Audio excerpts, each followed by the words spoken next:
হ্যাঁ আমি বলছি দেশ সংগঠনের ভিতরে আমার কাজ হলো কি বলতে কথা বলছেন আপনি কে বলছি একদম মুখ সামনে কথা বলবা আপনি কি আপনি সিভিল মুখ সামনে কথা বলবা বলছি আপনি বলছেন না ফালতু কথা আপনি কথা বলবেন দেশে তুমি কে এখানে তুমি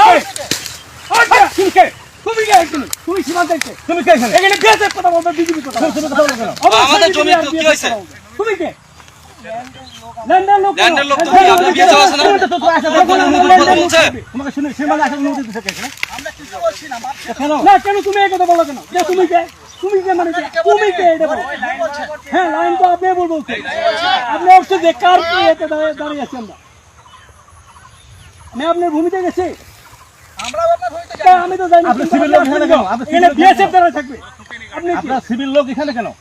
আমাকে প্রশ্ন আপনি করবেন সিভিল লোকের জন্য আসছেন বলেন আমার গভর্নমেন্ট হলো আগে বিএসএফ এর সাথে আমার বুঝাপড়া হবে তারপর আমাকে আগে বিএসএফ এর সাথে আমার বুঝা হবে তারপর বিএসএফ থাকবে বিএসএফ কমান্ডিং তোমরা কাজ করতেছ কেন কাজ করতেছ কেন আপনি করেন আমাদের সিভিল বলছেন যে না সিভিল থাকে আমার সিভিল থাকবে আগে বিএসএফ এর সাথে আমাদের সমাধান হতে দেন তারপর আপনি কাজ করবেন আমার আপনি কেন কাজ করতে জোর করে আমাদের জোর করে কাজ করতে আছে অবশ্যই আসতে হবে আমার সার্বিয়া